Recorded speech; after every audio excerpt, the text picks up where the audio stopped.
Take a look at the screen for today's headlines. Take a look at the screen for today's headlines.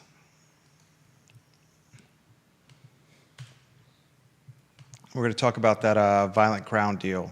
As we spent a little time on the GIS this morning, I want to talk about a $7.4 million purchase on today's program for Violent Crown. I want to take a look at the deal from every side. I talked to a handful of people I trust about this deal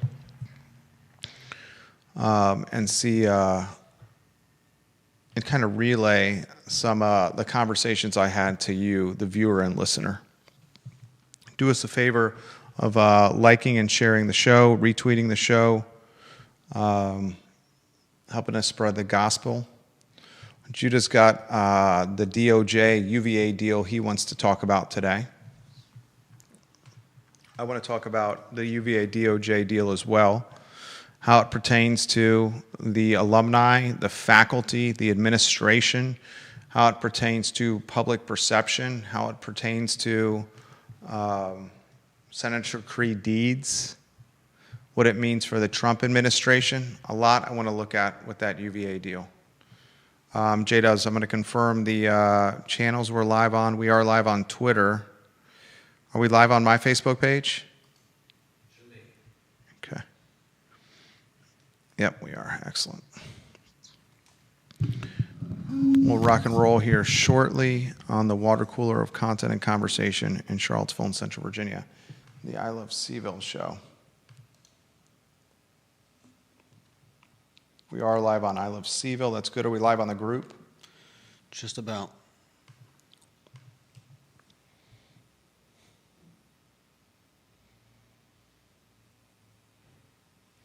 All right, let the viewers and listeners, we're waiting for you to get that live, and then we'll get the program started. It's live. Okay, fantastic. Janice Boyce Trevelyan, welcome to the show. Thank you kindly for joining us.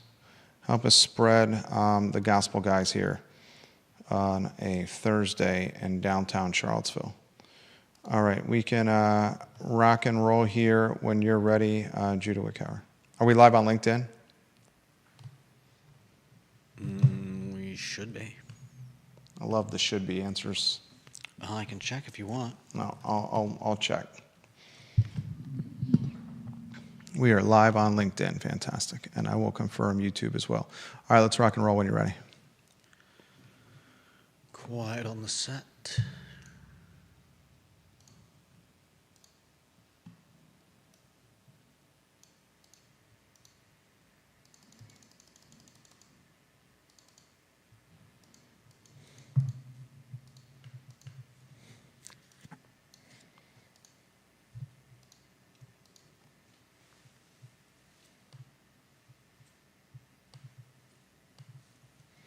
Welcome to the I Love CVille show, guys. My name is Jerry Miller. Thank you kindly for joining us in downtown Charlottesville on a Thursday.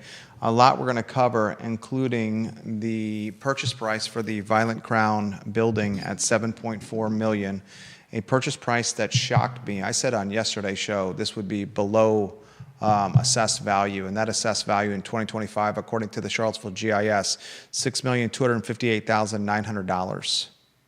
The land value, according to the Charlottesville GIS and the city assessment, is $3,651,800. I thought the purchase for this building, Violent Crown, would be tied to land value with a little additional gravy, because I didn't see much utility for this building outside of a movie theater. Now we know, I think you're hearing this first locally, that the purchase price was $7,400,000, and it's been purchased by a nondescript LLC. I would guess the pronunciation of this LLC is Lissadell. Is that how you would have it, Judah? Lissadell, yeah, something like that. You think it's Lissadell with two S's? Okay, either Lissadell Lissadell or Lissadell LLC. We know that the Registered agent is a known commodity. Richard Rasmussen, whose office is on East High Street, he's a mover and shaker in commercial real estate and in real estate in Charlottesville, Albemarle, and Central Virginia. We don't really know who the buyers are. It's interesting that in the press release, upon further review of the press release, the three ladies tied to the purchase, Rachel Baker, Annie Galvin, and Lindsay Meck, they used the term facilitated the sale of Violet Crown, facilitated the sale. I think it would be a jump to conclusions to say they're the buyers. I'm not saying they are not, but they used the phrase facilitated the sale of Violet Crown. I want to unpack this deal from a lot of different angles on today's show. I want to take a look at this deal, ladies and gentlemen, from did they overpay or did they not? I'm going to ask that question. I want to take a look at this deal from a what are they getting if the movie theater does not have success, and I want to take a look at this deal of how us the public, folks that have skin in the game downtown, folks that are taxpayers, folks that like to patronize the downtown or the region, how we should look at what just kind of transformed or transfolded before our very eyes over the last handful of days. I mean, really, this is an extremely fresh story. It's a new story. It's nuanced. It's a story that's, about 72 hours in life cycle we're talking here. We'll have that conversation today on, ladies and gentlemen, the I Love CVille show. I also want to talk the Trump administration, Department of Justice, University of Virginia deal that's in play. At least according to this deal, diversity, equity, and inclusion is done at the University of Virginia, and Judah's going to set the table on that. UVA is also going to provide the Trump administration quarterly data and details on how the university is following certain protocols in play. Now, from the university standpoint, they're positioning it, UVA and its interim president, that the university did not agree to the Trump Compact and its 10 edicts or orders. From a perception standpoint, you're watching UVA and you'll watch the DOJ and the Trump administration manage this completely differently. From a perception standpoint, the University of Virginia is managing this through the strategy of we're independent, we're doing what we want, we got what we wanted here. From a DOJ Trump administration standpoint, they're managing the perception as if they're flexing their muscles and boy, oh boy, this is another check in the win column for Donald Trump, who likes to tout victories. And we know he has a history of doing that. So I want to unpack that story on today's show. I want to highlight Oak Valley Custom Hardscapes. If there's a company you should call for hardscape solutions, for hardscape execution, for hardscape, making dreams into realities, it's Oak Valley Custom Hardscapes. Fantastic office on the downtown mall, Oak Valley Custom Hardscapes. Tim Hess, your local point of contact. Tim is a great guy. Anything hardscape related at your house or at your commercial operation, call Oak Valley Custom Hardscapes, and you'll find that there's ROI money-wise with fabulously executed hardscapes, but the true ROI, especially at your house, is the quality of life improvement that you will enjoy with your wife, your husband, your kids, your friends, your extended family, enjoying just life and memories on a beautifully executed design and envision hardscape. A lot we're going to cover on the program. We'll welcome Judah Wickhauer to the show here in T-minus 25 seconds. First, I'd like to go to the studio camera for you guys to get a feel for what we're working with here in our downtown studio, where we are smack dab in the heartbeat of Charlottesville. You may not want to admit this, but it's a fact. The most important 8 blocks in our region are the downtown mall. And the mall's vitality, the mall's momentum, whether positive or negative, the mall's heartbeat drives the region forward or backwards. And currently, I would say the metronome needle is doing what it's not supposed to do. It's either at a standstill dead in the middle or it's slightly in the backwards direction. But it's looking to move forward. And the mall has got a couple of things that have swung its way that will help downtown forward, at least in the short term. And certainly one of them is this Violet Crown deal. If this Violent Crown deal had not have materialized, I think the short-term future for that footprint, that parcel in downtown Charlottesville, which is a trophy parcel, which is an end cap or linchpin type of parcel, I think the short-term future was concerning. A movie theater in the short term is better than construction in the short term. Now, long term, I said it yesterday, I'll say it again, having hundreds of young professionals or like folks that can afford $2,500 to $3,000 a month rent in an apartment building that was built where the Violent Crown movie theater was. That's probably best for the mall long term, but it would have taken 24 to 48 months of hardship to get to that point. And right now, you have three ladies who call themselves a facilitator of a sale who are clearly committed to the arts. And I want to unpack a $7.4 million purchase that frankly, I had sticker shock with. I had sticker shock with this purchase, and a lot of movers and shakers that I talk to that know real estate, like we do, were also shocked with this. I did speak to one individual who is very much in the game that highlighted to me that these three ladies should be perceived and billed as heroes, as rescuers of what could have been a vacant storefront. And this individual, who I have a lot of respect for, who is watching the program, I completely understand his position. Having a vacant storefront in downtown Charlottesville that is a movie theater type of vacancy would have been a major cause for concern, and right now we will not have that. We're not going to have that. So these three ladies in some ways are heroes, but it's clearly, it's safe to say that these three ladies who facilitated this deal have cash to burn, either themselves or a foundation, a charitable foundation or philanthropy or nonprofit that they are tied to family-wise or parent-wise or some kind of family tree or direct relationship with. So we're going to unpack that deal on the show. Studio camera, two-shot, Judah Wickhauer, we're going to weave you in. I ask you the same question every single day to start the program. What intrigues you the most about today's show and why?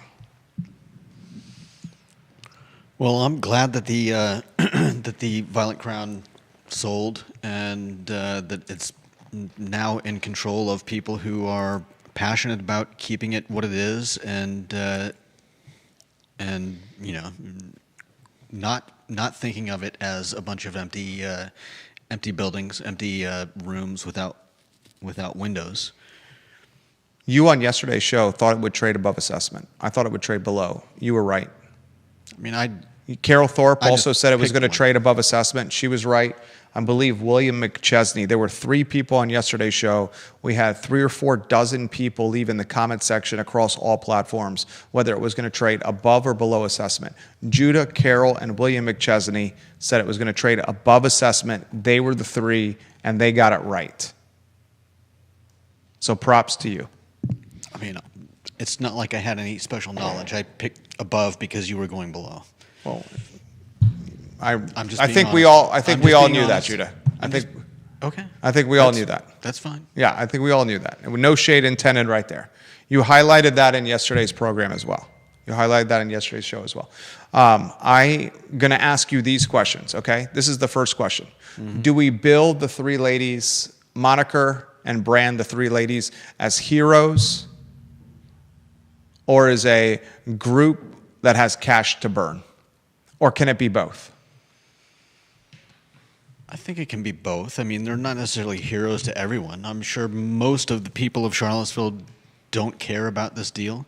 But to the people that enjoy going to the Violet Crown, to the people that appreciate the fact that Violet Crown shows indie movies that don't often make it to places like Regal or Alamo, I'm sure they are heroes.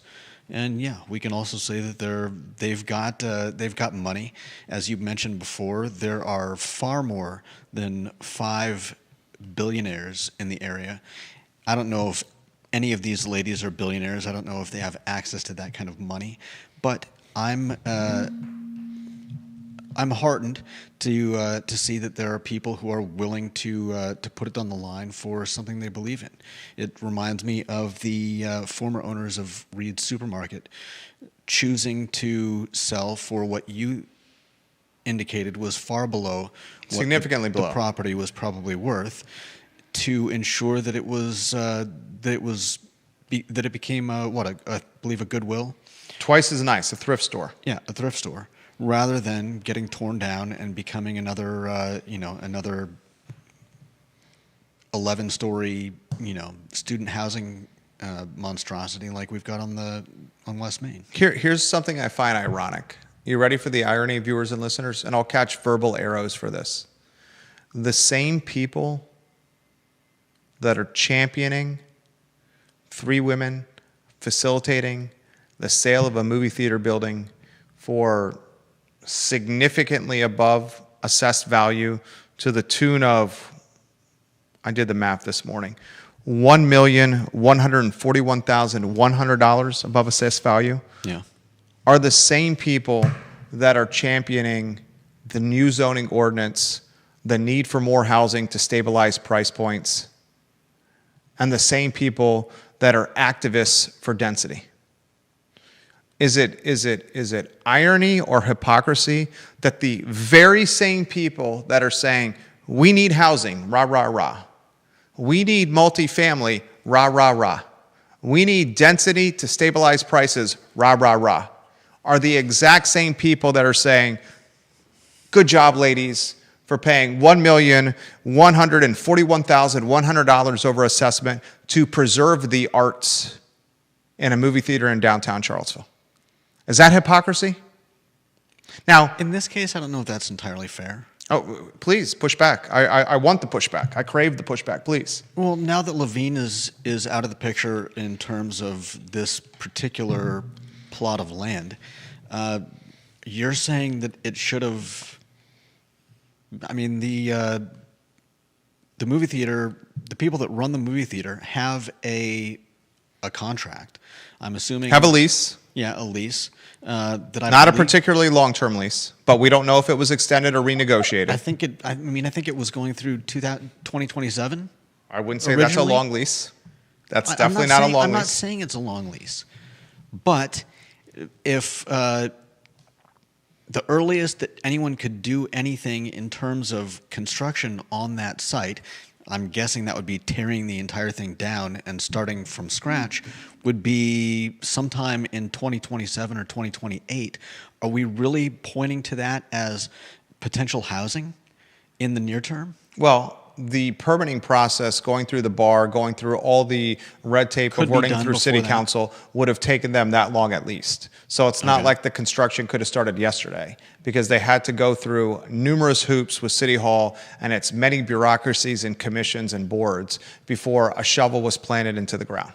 So 2027 was very realistic. So I want to discount that point right there. Secondly, if you're looking at the downtown, you made your point. Now my turn to make my point. We can go back to you. Secondly, if you consider downtown Charlottesville, it's 8 blocks, the mall proper, what positions on the mall proper are suited for apartment or multifamily housing?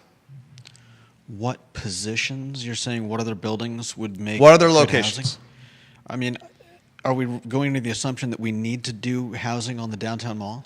I mean, that's what activists are saying. That's what housing advocates are saying. We need more housing. And the housing activists and advocates are saying, even if you bring expensive, this is what Nakia Walker did not realize. Even if you bring expensive housing to the market, it alleviates pressure on the lower portion, the lower price points of the market, because it creates a type of stock that people with money will go after, which will then free up stock that they were otherwise pursuing, which will create a trickle-down effect of housing options.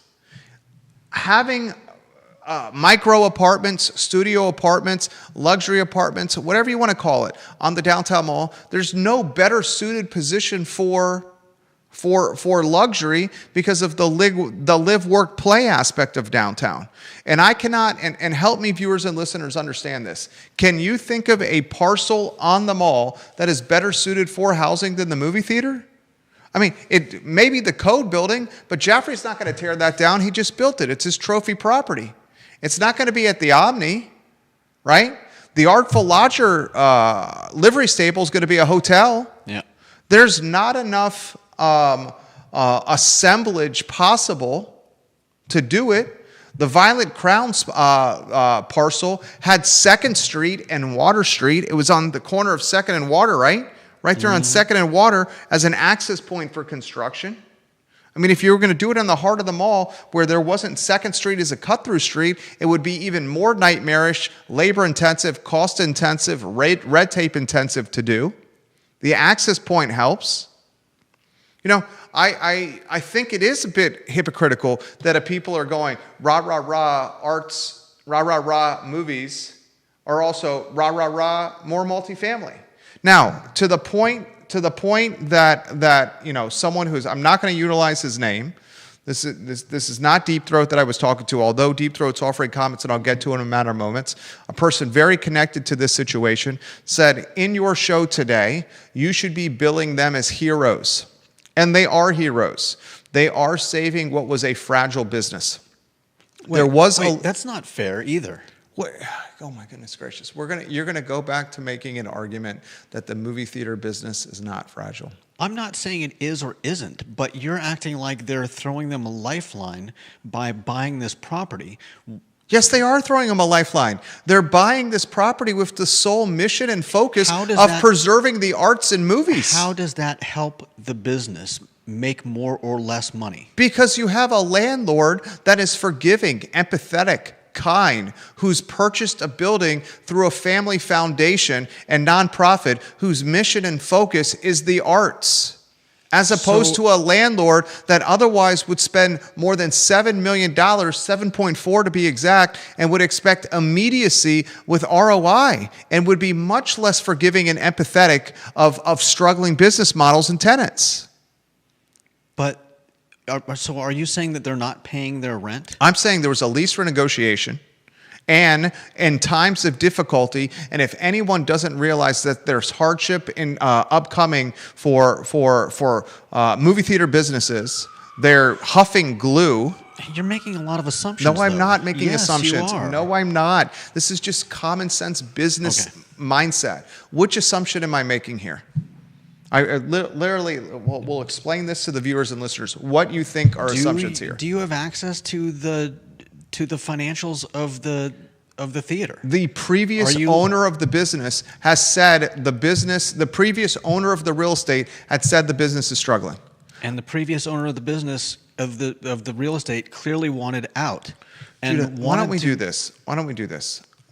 Movie theaters are movie theaters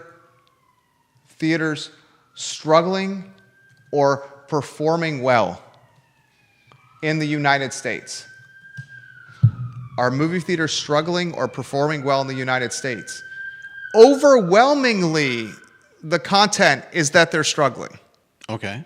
We know they are because of ubiquitous technology, because of streaming services that are doing deals with producers and directors and studios where the content goes directly to streaming and not silver screens and box offices. I understand all of that. Okay.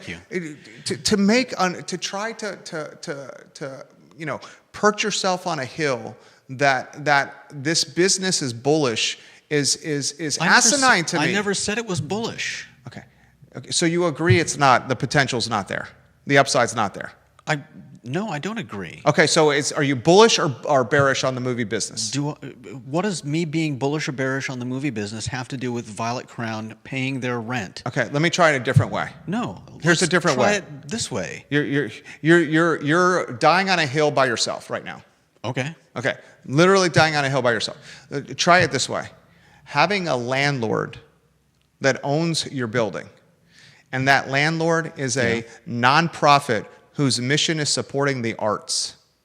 Yeah. Is that a better landlord than the previous landlord who was trying to backroom deal his current tenant? Of course it is. Okay, so right there alone, there's a transaction that is better for the tenant. You're in agreement there? Yeah. Okay. So, but we didn't have an argument about this. We didn't have a problem with. I agree that the previous owner was potentially making remarks about their business. Making remarks. Because they wanted to get out of. That's an assumption. Yes. That's an absolute assumption. No, you don't wait, know. No, it's not an assumption. Yes, it is. You're talking about back dealing. That is exactly what I just said. Making deals to get out of it. You don't know. Right? You don't know whether the business was struggling or not. You openly have said that. So we have to take the previous owner of the real estate at his word that his tenant was struggling, because he would have an idea of potentially financials, because a lot of leases are privy to financials with tenants that the business is struggling. You do any kind of eye test by going over there and you see empty seats everywhere. Okay. Do you not? I haven't been Exactly. over You've there never been recently. When's the last time you've been there, Judah? The last time I couldn't tell you when the last Exactly. time I was there. You're basing their business on whether or not I shop there? Ask anyone when's the last time they've been there. If that's the watermark, then a lot of Charlottesville is going to go under.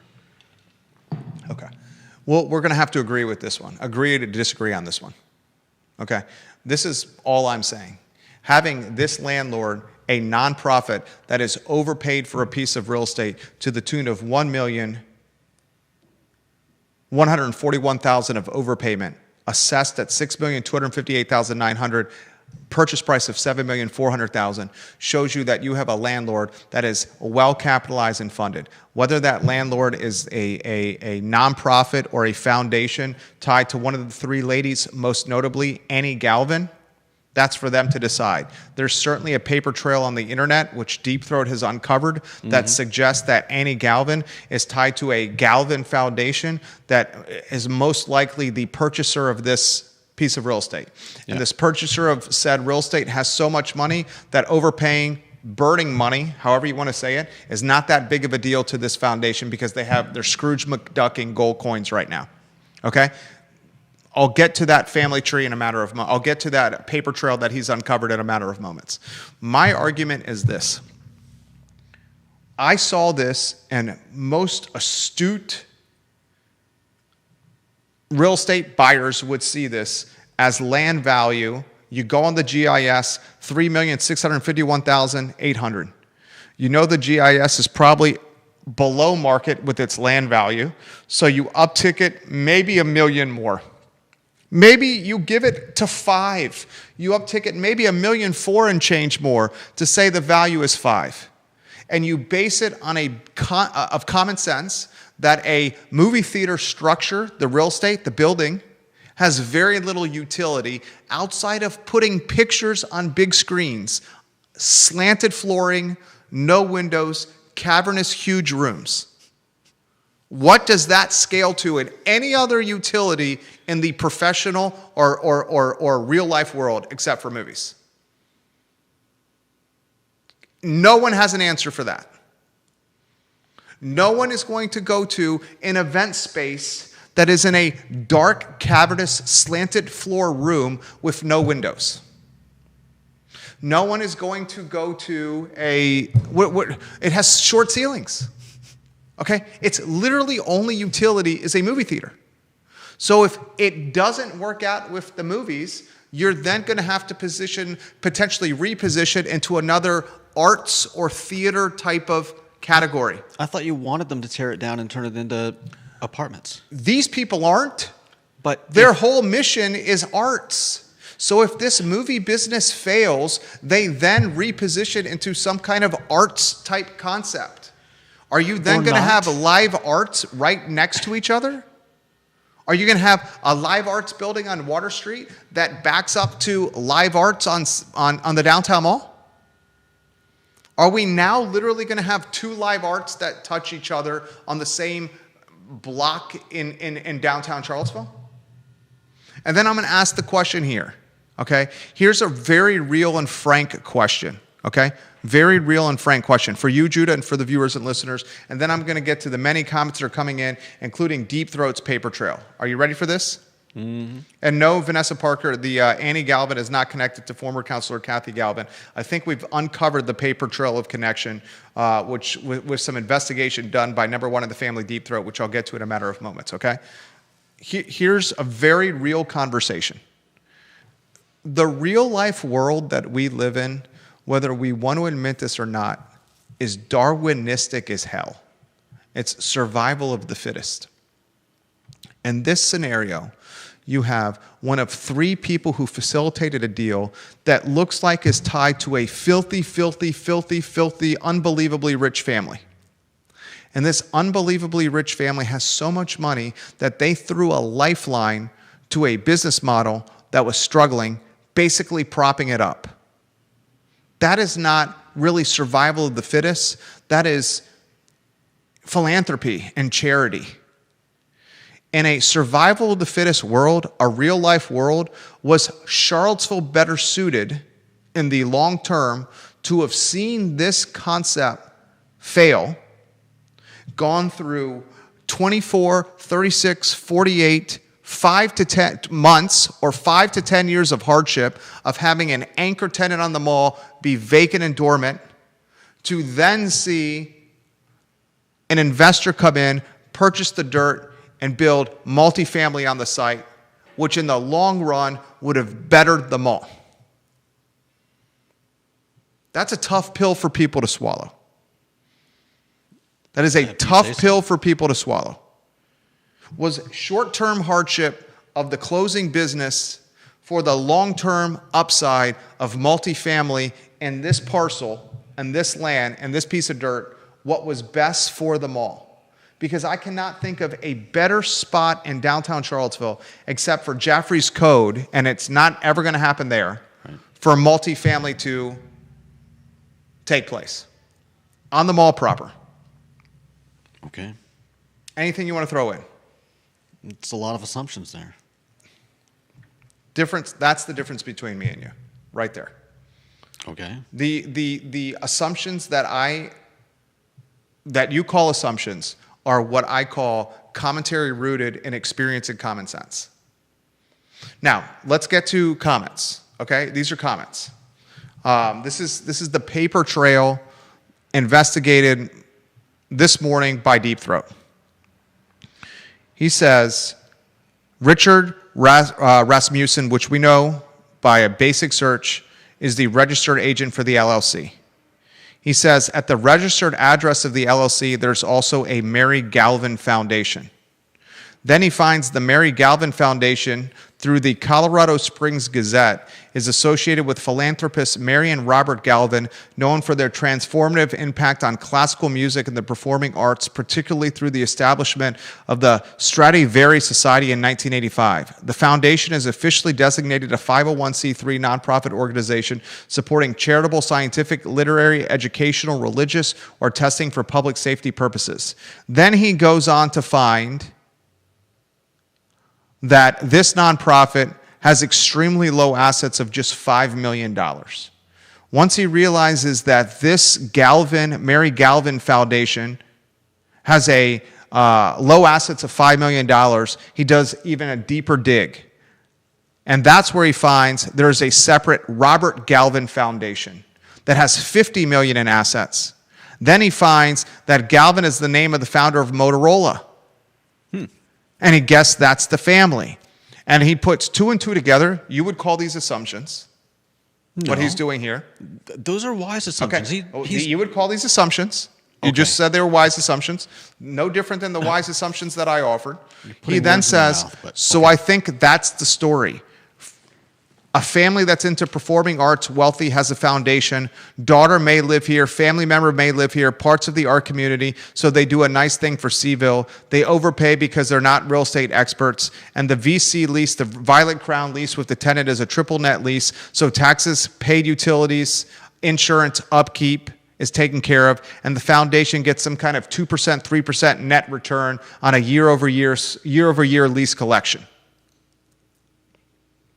Then he goes, if the VC goes belly up, then probably these ladies decide to do something with performing arts related in the space. And the romance of this story, here's the romance of the story. 3 ladies facilitate a deal to save a movie theater that was struggling. Pay $7.4 million, easily $2 to $3 million, if not more, above what market would suggest, to save a business that didn't have a lot of customers to begin with.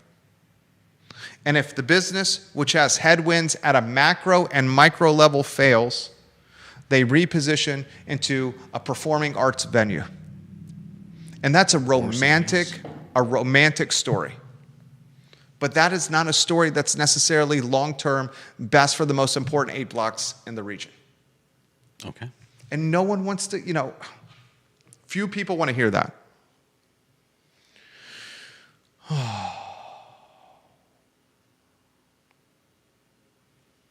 He also says, and I'll get to other comments, I would be very curious to know what the Violent Crown's lease extension looks like. Is it at a cheaper rate than before? Is it at the same rate? And he says, we also need to make the distinction between whether Violent Crown Charlottesville is struggling versus the parent brand EEG of Violent Crown. EEG, the parent brand, seems to be expanding, and they do things other than movie theaters. Will EEG continue to support Violent Crown Charlottesville? He has no idea. But if EEG, the parent company, signed the lease, that should provide at least some downside protection to the buyers of the property. Then he includes another link to the Galvin family in my Twitter DMs, which I appreciate you making the program better. This link is the Galvin Tower Interactive Experience at Illinois Tech. Oh my God, these people, a whole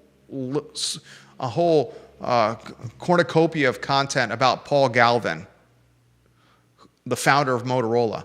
I'm going to share that link for the viewers and listeners in the comment section of my personal Facebook page. I'll props Deep Throat on this. I'll share it in the comment section of my personal LinkedIn, FYI. Shared it on my personal LinkedIn right there. I'll share it in the Twitter stream that this show is airing on. I'm going to share it in the I Love CVille Facebook page in the comments section so you can read what we're talking about. I haven't even read this yet. I'm scamming it on air. Jeremy Wilson's watching in Eastern Tennessee. He thinks we're absolutely hilarious. Caffeine Jerry, Melatonin Judah. From Jeremy Wilson. I think that's about right. 100%. I'll put it into the group section of I Love CVille. James Watson's photo on screen. He says, does anybody know how much money the Film Festival week brings in? Over the 5 to 7 day event, it may bring in as much money as a football game for the community, as people love to come to the area and shop, eat in restaurants, check out the leaves during this time. That's not to say that movie theaters are viable anymore, but film festivals are huge tourism draws. Could you do a Google search over there? Virginia Film Festival, Charlottesville, economic impact. That's what I would search. Virginia Film Festival, Charlottesville, economic impact, and see if anything shows up. I would bet there's not a ton of data on that.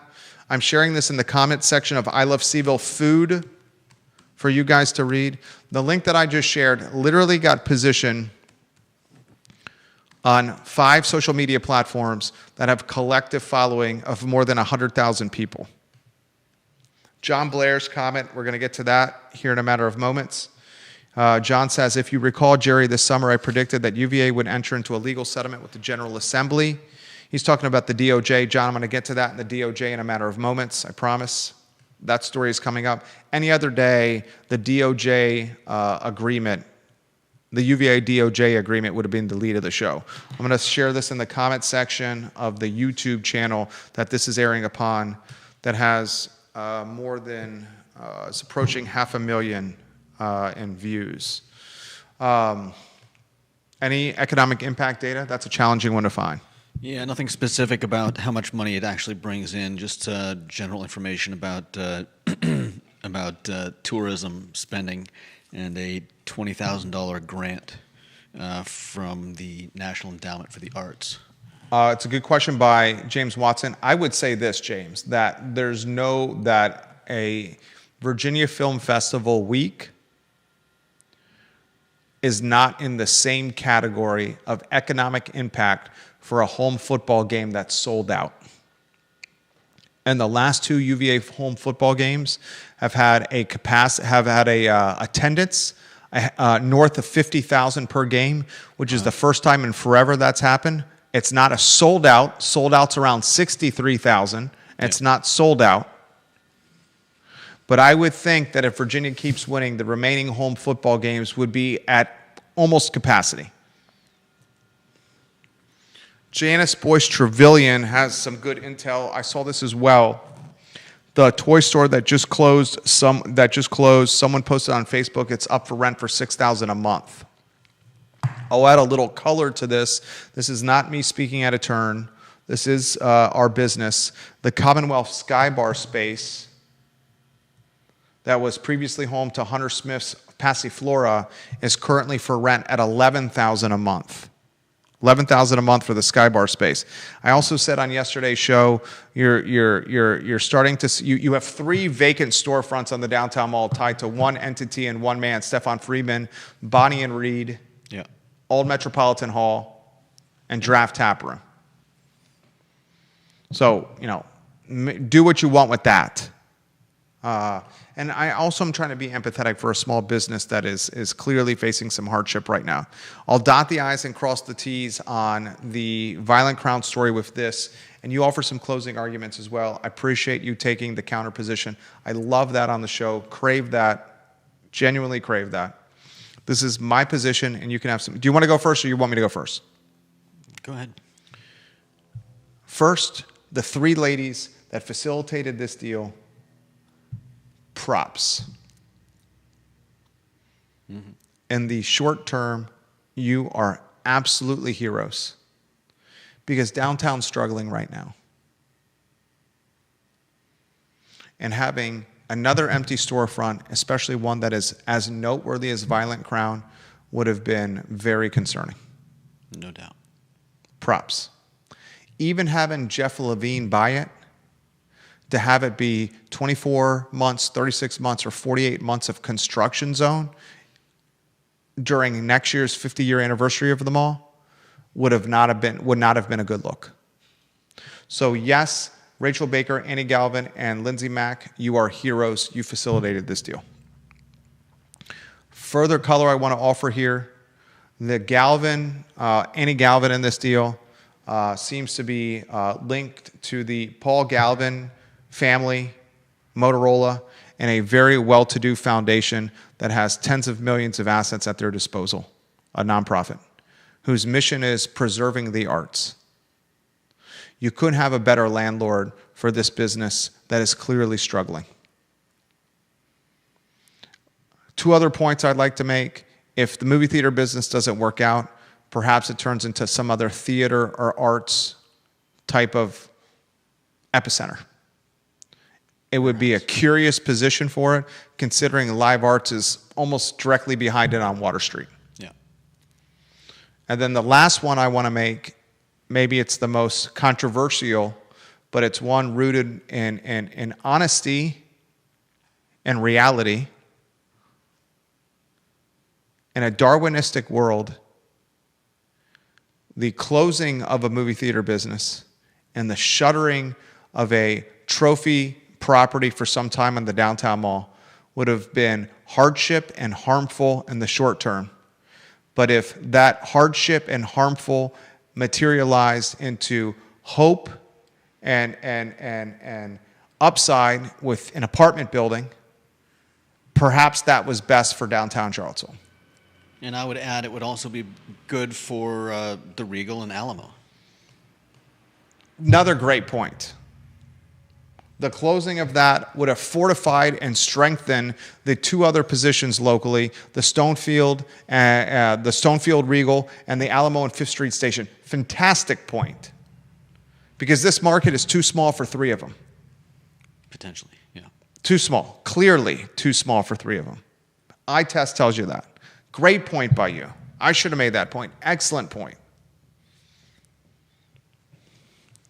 They got a lifeline from folks who have money to burn. You disagree with that? Because if there was some evidence that the lease had been reworked so that they're paying less, then I would 100% agree that that was a lifeline. But if it's just a matter of one owner, of owners switching hands, and you've got a business that was paying its rent and will continue to pay its rent with the new ownership, unless they are actually giving some help to the business, the only real lifeline is not forcing them out and tearing the building down. The previous owner, will you give me this? The previous owner wanted to sell the building, right? Yeah. Obviously, because he sold And now it. they did. Okay. The previous owner wanted to sell the building. You know when a building is sold that a lease conveys with the sale, right? I would imagine. It does. The lease conveys with the sale. Yeah. So if the previous owner who wanted to sell the building and knew that the upside for the building was not movie theater, was he going to renew the lease that was going to expire in 2027? You're saying They probably had some lease extensions. if they had sold to someone else. If the lease had come up for renegotiation of any capacity, he would not have been empathetic in any lease renegotiation because he didn't want the tenant there. Because the easier sale for him was not having a tenant that conveyed in the deal. That's fair, and Okay? that goes He to was my not a point. good landlord for this business. He didn't I want agree them with there. you. I agree. He That's literally was airing their dirty laundry. That's what I was trying to say earlier, and you disagreed with me. I was like, How did I disagree with you? I literally just made that point. because you were talking about the fact that you talked about the fact that they were trying to sell, and that they were saying bad things about the theater, and I was like, yeah, of course they're saying bad things about the theater. They want to get rid of the property. They don't want to sell the property. They don't want the tenant to convey in the deal. They Yeah, don't. They obviously- know that the obviously property I is didn't- easier to sell if there is no tenant in play. Obviously, I didn't make those exact points, Well, but essentially that's what I was saying. They didn't want the theater there, and so it's no surprise that they were bad mouthing the theater and saying that they're on the rocks, right? I don't think the bad mouthing of the theater was not accurate. Was inaccurate. I think it was. You still can. You still I are. don't- of the, I don't know. You're still of the mindset that this business is doing well, which I find so odd. I don't, Jerry. I find that so odd. I find it odd. I just don't. I don't understand the mindset of someone that thinks that the movie business is doing well. I never said that at all. You're putting words in my mouth. No, I'm not. But That's what you're alluding to everybody. But I'm remembering from the newspaper article when this first hit the papers that the company that was behind the that was Managing the business, managing running the business. was excited to continue. Yeah, they said we're gonna do our best. At their words, we're gonna do our best to carry out this term of the lease. Their words. And keep going. Their words. Yeah. Right. This is a bet we should have here. Okay, here's the bet. And this is an impossible bet to track.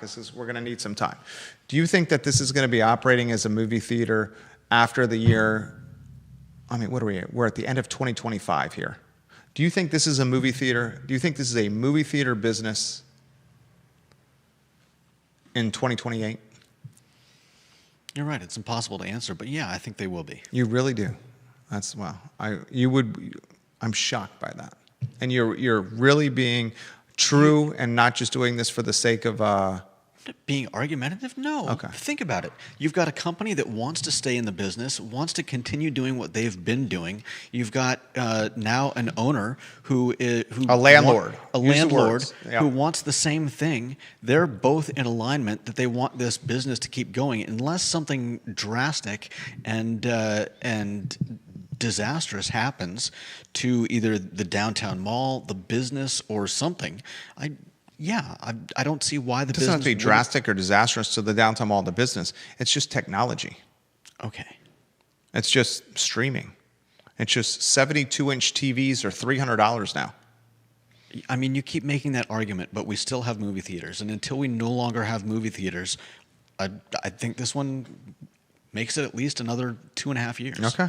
You're right. Tough to tell. Appreciate your argument there. Very good stuff on that one. Let's go to the next topic. Excellent work by you. Next topic.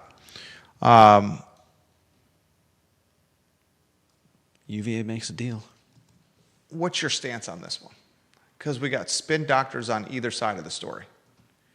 The UVA spin doctor is they didn't cave to the Trump DOJ pressure. Yeah. That's how UVA is spinning it. Mahoney, the interim president, and his quotes, I think I read it on the Associated Press, is spinning it. Why don't we give some love to Charlottesville Sanitary Supply? 61 consecutive years in business, Charlottesville Sanitary Supply is who you contact for any sanitary needs. Charlottesville Sanitary Supply online at charlottesvillesanitarysupply.com.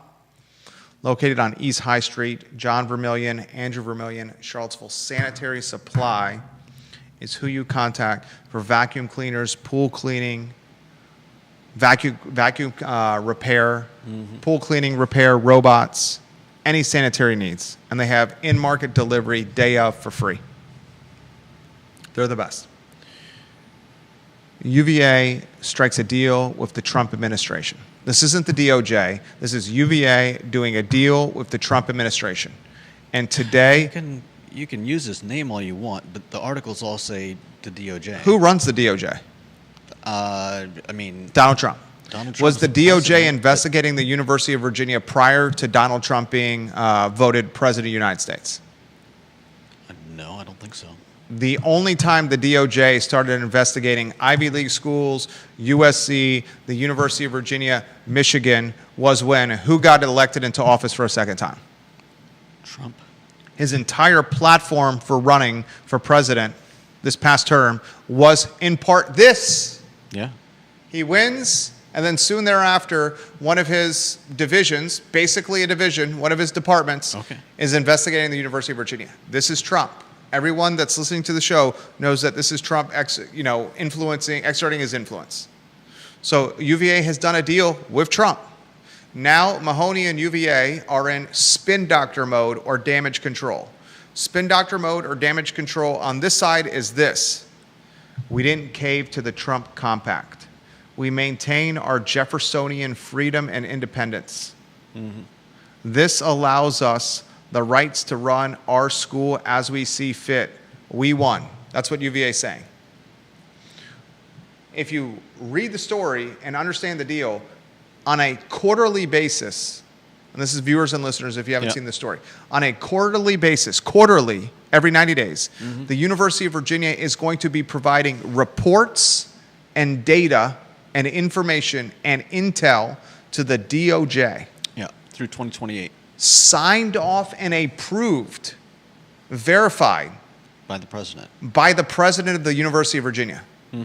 Interim President Paul Mahoney is going to be signaturing John Hancocking documentation that says this is what's happening at our University of Virginia according to what you want.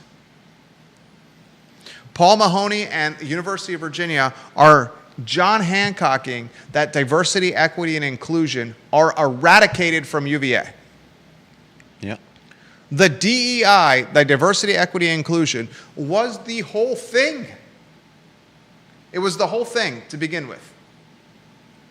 There were other aspects to it in the compact, but the main aspect of the compact, the most important, most controversial one, was the DEI. And what is in the agreement? Do you have it in front of you? Yeah. As it applies to diversity. UVA agreed to adhere to the department's, quote, guidance for recipients of federal funding regarding unlawful discrimination, unquote, which the DOJ says ensures the university won't engage in unlawful racial discrimination, quote unquote, in hiring, admissions, or other processes. It's gone. And the president every 90 days has to prove to the DOJ that it's gone and has to document it with his signature. It's no smoke and mirrors like Jim Ryan was doing with the shell game and the 3-card Monty and the rebranding of DEI. It's gone.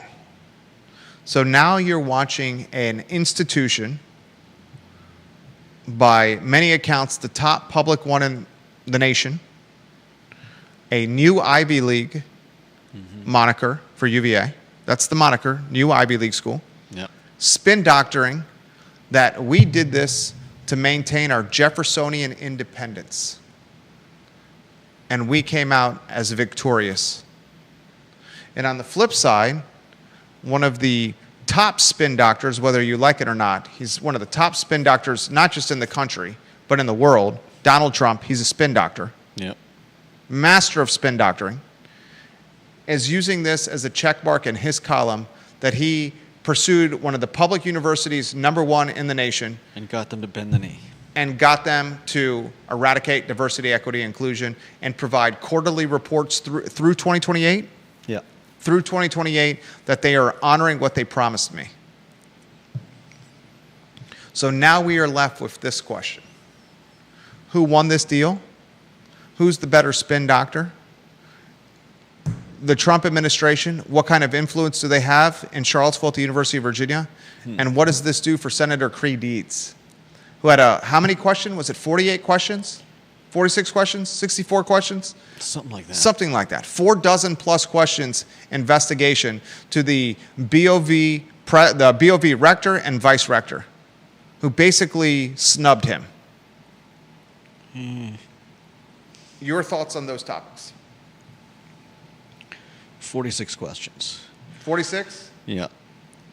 I mean, my first impulse is that whether you call it lipstick on a pig or renaming the flower, this is roughly the same thing either way. But in this version, UVA gets out of it with the I guess the self-respect of being able to say we didn't sign the compact.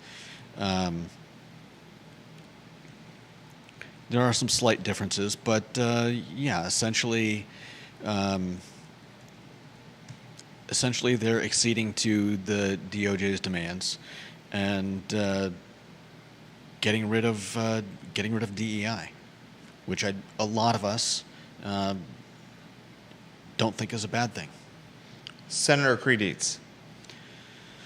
Senator Creed Deeds, hopefully he'll get his answers soon. I kind of feel for the guy, but Feel for him, why? because he's kind of like been left swinging in the wind, continually asking for answers and not getting them, and now that all of the investigations with this agreement are supposed to be ended, there's no reason for him not to get the information he's been asking for. Does he get it? Eventually, You think he will? someday. I don't know. I don't know when, but yeah, I think he'll get the answers eventually. I think it makes Creed Deeds look inconsequential. This is making Creed Deeds look inconsequential. Yeah. I mean, I don't know that he had to push at this as the way he did. But yeah, him not getting responses is it doesn't look good. It doesn't look good. Creed Deeds doesn't look good. The Trump administration clearly is getting what they want. The eradication of DEI, verbal arrows coming to both Jude and I for this, is for the betterment of higher education. Students should be admitted into 4-year colleges and universities, whether public or private, based on merit, 100%. based on performance. Mm-hmm. That's how it should be done. That's how life is. That's how life is.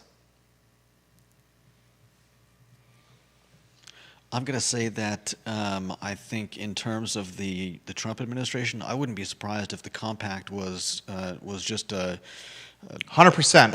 a different form of Bluff, leverage, negotiating. Tariff. He threatens 100% tariffs and then ends up with a lesser deal. He threatens. He does this a lot with the stick and the carrot. He'll threaten with something like the compact, and then when it looks like, oh, nobody's gonna sign the compact, the DOJ, whether you want to call it Trump or the DOJ, they throw out a lifeline saying, hey, you're not going to go for the compact, but what about this? Instead of It's not a compact. You don't have to sign anything like the instead compact. of tariff, I would call it negotiating ploy.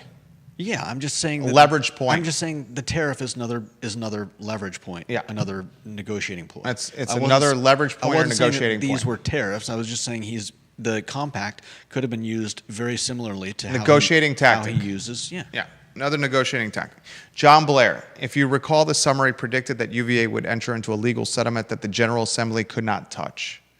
I haven't seen the settlement, but I imagine that it says that the settlement can't be terminated unless both parties, UVA and DOJ, agree to terminate. If DOJ doesn't agree to terminate, then there's nothing the General Assembly Spanberger can do about the settlement, even if the BOV is completely replaced. Again, I haven't seen the settlement, but I would not be surprised if such a clause is within the document. And he also says, I wonder about this. Could the ownership group attempt to boutique the movie theater? Vinegar Hill was one of the last art house boutique theaters in the country when it closed years ago. If there's a path to profitability in movies, I think it is a boutique experience in which there are events that accompany the film, i.e. talk about the original Dracula with others after the film during a Halloween weekend. And what he's doing there is intelligent. He's creating an experiential version of movies. Yeah.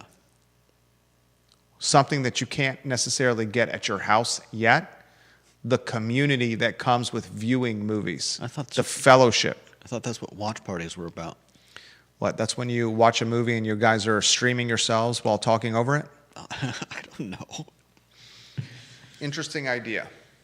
No doubt. But we will highlight that he caveated that comment by saying Vinegar Hill closed, the boutique movie theater. Yeah. You're way more bullish on movies than me. Okay. I mean, just pointing to the Vinegar Hill Theater and saying that they closed isn't an indicator of anything. They closed. People don't close businesses that are successful. Okay.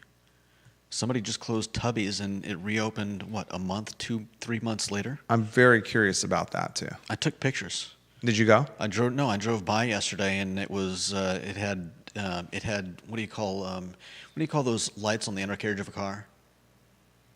Ground effects. Oh. It had those except around the eave of the building. It was interesting. I don't know if I'd call it cool, but I've got a picture if you want to see it. I hope it does well. Yeah, I'm very curious so do of a I. business that closes, that has to have an auction Yeah. the day after it closes. Very curious. For its equipment for pennies on the dollar, and then opens again under the same name in the same location with the same people Yeah. weeks later. Definitely. Weeks later. Curious. That's the talk show. It's the Thursday edition of the I Love CVille show. Judah Wickower did great today. My name is Jerry Miller. As I've got emails coming in about the Vinegar Hill, about the Violent Crown deal, literally as we speak. 2 of them in my inbox, specs on the deal. So we'll try to get to those potentially for tomorrow's show, if I'm allowed to talk about them. Let me open them, read them, and we'll find out. So long, everybody. Take care.